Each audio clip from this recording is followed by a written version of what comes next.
ଭୀଷଣ ବାତ୍ୟାର ରୂପ ନେଇଛି ବାତ୍ୟା ନାହିଁ ଆଖି। ଭୀଷଣ ବାତ୍ୟାର ରୂପ ନେଇଛି ବାତ୍ୟା ଧୀରେ ଧୀରେ ବଳଶାଳୀ ହେବା ସହ ଉପକୂଳ ଛୁଇଁବା ପାଇଁ ଦ୍ରୁତ ବେଗରେ ମାଡ଼ି ଆସୁଛି ମନ୍ଥା। ବାତ୍ୟା ଉତ୍ତର ପଶ୍ଚିମ ଆଡ଼କୁ ଗତି କରୁଛି। ସକାଳେ ଭୀଷଣ ବାତ୍ୟାରେ ପରିଣତ ହୋଇଛି। ଉତ୍ତର ପଶ୍ଚିମ ଦିଗରେ ଆହୁରି ଆଗକୁ ବଢ଼ିବା ଜାରି ରଖିବ। ଆଜି ରାତି ମଧ୍ୟରେ କାକିନଡ଼ା ପାଖାପାଖି ମଛଲିପଟ୍ଟନମ ଏବଂ କଳିଙ୍ଗପଟ୍ଟନମ ମଧ୍ୟରେ ଆନ୍ଧ୍ରପ୍ରଦେଶ ଉପକୂଳ ଅତିକ୍ରମ କରିବାର ସମ୍ଭାବନା ଅଧିକ ରହିଛି।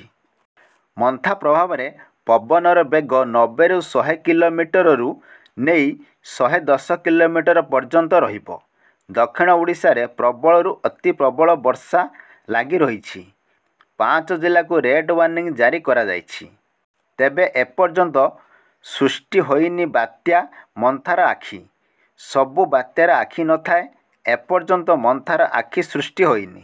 ଗୋପାଳପୁର ଠାରୁ 420 କିଲୋମିଟର ଦକ୍ଷିଣ ପଶ୍ଚିମରେ ରହିଛି।